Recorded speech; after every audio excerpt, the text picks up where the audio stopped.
వరలక్ష్మి గారు నమస్తే అండి. ఒకవైపు పార్లమెంట్లో అమరావతికి సంబంధించిన బిల్ పాస్ చేసే తీర్మానంలో కూటమి ఎంపీలందరూ కూడా నిమగ్నమై ఉంటే, ఒకవైపు జగన్మోహన్ రెడ్డి గారు ఈ అమరావతి బిల్ మీద ప్రెస్ మీట్ పెట్టి ఈ బిల్ కూడా చంద్రబాబు నాయుడు తన బినామీలని ఆస్తులను విలువలు పెంచుకోవడానికి ఈరోజు ఈ బిల్ నాటకాలు ఆడుతూ ఉన్నారు. అమరావతి బిల్ అనేది ఒక డ్రామా అని చెప్పి చంద్రబాబు నాయుడు మీద, ఈ అమరావతి బిల్లు మీద జగన్మోహన్ రెడ్డి గారు ప్రెస్ మీట్ పెట్టి మాట్లాడుతున్నారు. అమరావతి మహిళగా ఎలా చూస్తారు ఈ కామెంట్స్ని? జై అమరావతి, జై ఆంధ్రప్రదేశ్ అండి. జగన్మోహన్ రెడ్డి గారికి ఒక్కటే చెబుతున్నా, నువ్వు ఉన్నప్పుడు అదే అసెంబ్లీలో మరి నువ్వు విశాఖపట్నం అని ఎందుకు పెట్టి పార్లమెంట్లో పాస్ చేయించలేకపోయావు 5 ఏళ్ళు? నువ్వు మాట చెప్పి కోర్టు దా తీసుకెళ్ళావు మమ్మల్ని రైతుల్ని. ఇక్కడ కోర్టు కరెక్ట్గా తీర్పిస్తే ప్రపంచంలో ఏ విధంగా లేని విధంగా మేము ఇంత పొలం పూలింగ్కి ఇచ్చాం. రైతులను దృష్టిలో పెట్టుకొని హైకోర్టు తీర్పు ఇచ్చింది, మంచి తీర్పు, మ్యాండమస్ అనే తీర్పు మాట ఉపయోగించి ఇచ్చి ఇక్కడే ఉండాలి, డెవలప్ చేయండి అంటే నువ్వు చేయకుండా మళ్ళీ సుప్రీంకోర్టు పోయావు.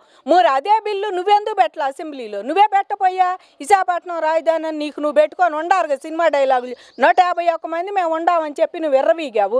ఆ 151 మంది చేత ఆమోదింపు చేసుకొని నువ్వు అదే బిల్లు పార్లమెంట్లో ఎందుకు పెట్టలేకపోయా? నాకు ఒక మాట చెప్పండి. నేను పార్లమెంట్లో ఇదే బిల్లు, అదే విశాఖపట్నం రాజధాని పని, ఇది నాటకం డ్రామా, నువ్వు అదే బిల్లు ఎందుకు పెట్టలేదు? అదొకటి. పోనీ ఇప్పుడు నువ్వు చెప్పే అవన్నీ కూడా ప్రెస్ మీట్ ఇవాళ గంట తిన్నాడు ప్రెస్ మీట్లో. ఈ గంట పాటులో నువ్వు మన అసెంబ్లీకి వచ్చి మీ 10 మంది 10 మూళ్ళు వేసుకున్న 30 నిమిషాలు, అరగంట టైం వచ్చేది.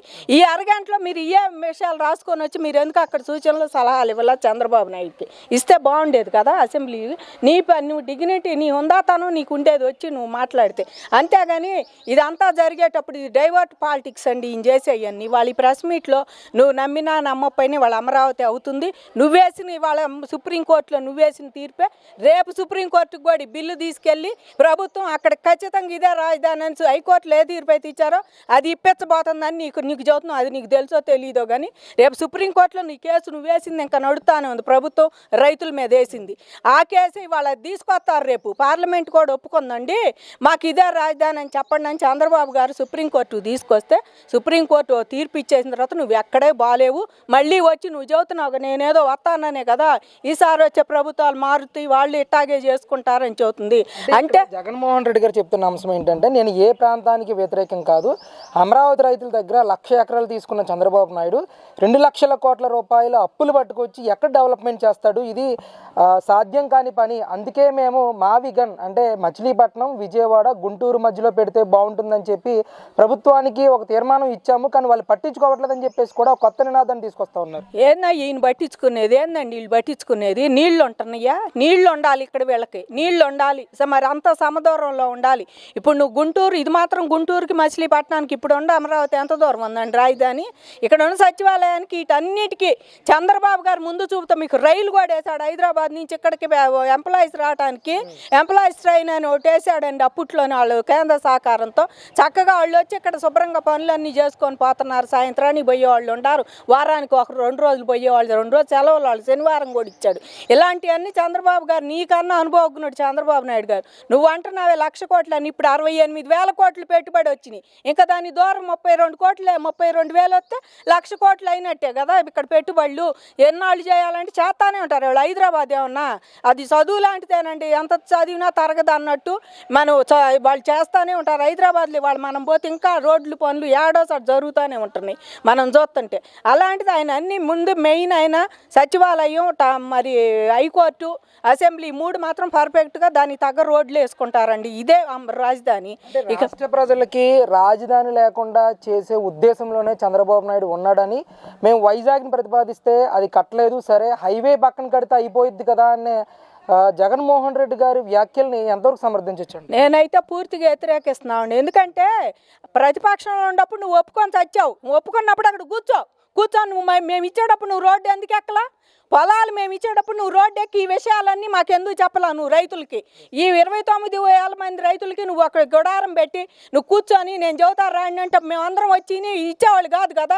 నీ పార్టీ వాళ్ళు నా పార్టీ వాళ్ళు అని లేకుండా మొత్తం తీసుకెళ్ళి ఇష్టమే మన నాయకుడికి కూడా చంద్రబాబు గారికి అప్పచెప్పారు, ప్రభుత్వంలో ఆయన చేస్తాడని చెప్పేసి నువ్వు ఆ రోజు ఏమి వ్యతిరేకించాలి? తర్వాత కూడా నువ్వేనాడు వ్యతిరేకించలా. తీరా నువ్వు అధికారంలోకి వచ్చాక ఇది వ్యతిరేకిస్తున్నానని నువ్వు మాట్లాడుతున్నావు. అమరావతి ఇక్కడే డెవలప్ చేస్తే ఇక్కడే డెవలప్ చేస్తే విశాఖపట్నం అసలు డెవలప్ చేసేది ఏందండి? విశాఖపట్నం అసలు ఎప్పటి నుంచో అది డెవలప్ అయిన ప్లేసే. కేంద్ర సంస్థలు ఎన్ని ఉన్నాయి అక్కడ. నేవీ ఒక టెర్రరిస్ట్ని పట్టుకోవడానికి ఎంత ఇబ్బంది పడ్డారు గతంలో మనకి తెలుసా? విశాఖపట్నంలో దాంట్లో జొరబడితే హోటల్లో ఆయన తీయటానికి ఎలాంటి ఎంత సెక్యూరిటీ సిబ్బంది ఇది అంతేగాక ఈ సచివాలయాలు ఒకటి పెడితే ఎక్కడ ఇబ్బంది పడతారు. అందుకని వాళ్ళు రాష్ట్రాందే అధికారం పార్లమెంట్లో లేదని ఆయన ఇందా ప్రెస్ మీట్లో చెబుతున్నాడు. లేదు పార్లమెంట్లో వన్స్ నీలాంటాడు వస్తాడని పార్లమెంట్ ఇన్నాళ్ళు తెలియలే, ఇప్పుడు తెలిసింది. ఇప్పుడు ఖచ్చితంగా రాజ్యాంగంలో ప్రతి ఒక్కళ్ళు పెడతారండి రాజధాని అనేది. మరి రాజధాని లేదు రాజ్యాంగంలో. సచివాలయాలు ఉన్నాయి, ఈయన పెట్టిన చిన్న చిన్న సచివాలయాలు ఉన్నాయి. వాలంటీర్లు పెట్టుకోమని ఉందా రాజ్యాంగంలో? పోనీ ఈడీ అనేది ఒక చట్టం ఉంది, అది తెలుసు ఆయనకి. పోనీ సిబిఐ అని ఒక చట్టం ఉంది, అది తెలుసు ఆయనకి. మరి ఇవన్నీ తెలుసు అయ్యా నీకు? రాజ్యాంగం ఎంత బాధ్యత. మరి ఆ రాజ్యాంగాన్ని ఎందుకు గౌరవించట్లా? నువ్వు ఇవన్నీ తెలిసినాడివి. ఆ రాజ్యాంగాన్ని నాంపల్లి ఎందుకు పట్టలు శుక్రవారం నీకు అవి తెలుసు చట్టాలు రాజ్యాంగాలు. నువ్వు గౌరవించడం నీకు తెలియదు. రాజ్యాంగాన్ని గౌరవించితే నువ్వు రైతులను గౌరవించలేదండి. ఈయన అంత పొలం ఇచ్చారు వీళ్ళు ఏమైపోతారని లేకుండా మమ్మల్ని కోర్టుకి ఈడ్చి నువ్వు ఇవాళ రైతులు 250 మంది చచ్చిపోయారు. ఇవాళ రాజధాని వచ్చిందంటే చూడటానికి ఆ రైతులు లేరు పాపం. వాళ్ళందరూ కుయ్యో మర్రా అంటే ఇవాళ వాళ్ళ కుటుంబాలు ఎంత అవస్థలు పడుతున్నాయి. చిన్న చిన్న రైతులు అన్ని బాధలు పడుతున్నారు నీ మూలంగా. ఎక్స్పెషల్ అసలు నువ్వే కారణం జగన్మోహన్ రెడ్డి అనండి. ఈ చిన్న చిన్న రైతులు ఇబ్బందులు కష్టాలు అమ్ముకున్న చేసిన మొత్తం జగన్మోహన్ రెడ్డి. ఇవన్నీ చేసింది కూడా అదే. ఈయన 5 ఏళ్ళలో అది కంటిన్యూ చేస్తే మా బతుకులు ఒక రకంగా ఉండే, కొంతమంది కూడా బాగా హాయిగా బతికేవాళ్ళండి. ఇవన్నీ చేసి ఇంకా ఇప్పుడు వచ్చి రైతులను మా మీద అంత ప్రేమ ఉంటే గతంలో 5 ఏళ్ళలో నువ్వు చెయ్యాలి. ఇవన్నీ చేయకుండా ఊరుకున్నావు.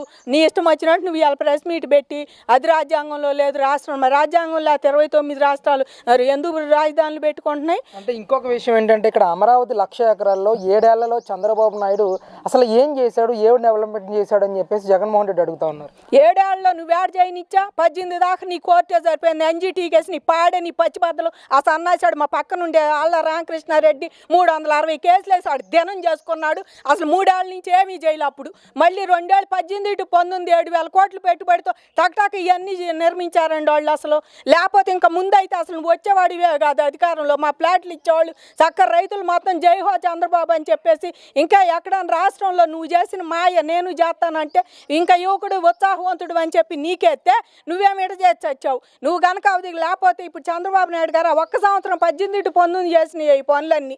ఇవాళ ఎంప్లాయీస్ ఇళ్ళు కానీ మరి ఇప్పుడు వేసినాయి క్వార్టర్స్ కానీ ఎమ్మెల్యే ఎమ్మెల్సీ మరి గ్రేడ్ ఆఫీసర్లకు కట్టినవి కానీ గజిటెడ్ ఆఫీసర్లకి ఇవన్నీ కూడా చంద్రబాబు నాయుడు గారు ఒక సంవత్సరంలో వేసినాయేనండి. పునాదులు వేసినాయి కానీ 70% అయినాయి, 90% టిడ్కో ఇళ్ళు ఇవన్నీ కూడా ఈయన అంతటికి ఇటు ఏది కట్టడానికి ఇల్లు లేదని చెప్పేసి ఇటు పక్క అంత పచ్చదనం పరిశుభ్రత అంట పోతుందని చెప్పి కోర్టులు కేసి రైతులను చేసి నానా తిరణాలు చేశారు వీళ్ళు. ఇంకా ఆయన ఒక సంవత్సరం ఇది 3 సంవత్సరాల్లోనే ఆయన ఇంత డెవలప్మెంట్ చేశాడు. జనానికి ఒకటే చదువుతున్నాడు. చంద్రబాబు గారు మొదలు పెట్టిందే 18లో అండి. వీళ్ళు మొదలు పెట్టనివ్వలేదు. ఆయన పునాదులు వేసుకొని కూర్చున్నాడు. కోర్టు కేసారు, కోర్టులు వేయటానికి ఇల్లేదంటే కూర్చున్నాడు. గెలిచి 18లో స్టార్ట్ చేసి 19 కల్లా ఆ మాత్రం అవగొట్టాడు. 19 కల్లా మళ్ళీ రాజకీయం 18 సగం నుంచే రాజకీయం ఇది వచ్చింది ఎలక్షన్ మూమెంట్ చేయలేకపోయాడు. ఇకేం చేయకూడదని ఇప్పుడు మళ్ళీ 2 ఏళ్ళలో చూడండి ఎన్ని పరిశ్రమలు ఎన్ని హోటల్స్ ఎన్ని వస్తున్నాయి. అది చంద్రబాబు గారి చరిష్మాతో వస్తున్నాయి కానీ ఇంకోడైతే ఆంధ్రప్రదేశ్ని ఏం చేయలేకపోయేవాడండి. నిజంగా ఇప్పటికైనా జగన్ గారు ఇట్లాంటి మాటలు ఇట్లాంటి ప్రెస్ మీట్లు మానుకోవాలని మనం నిన్ను నమ్మేదే లేదు జనం. అది గుర్తుపెట్టుకోమని కోరుకుంటున్నాం.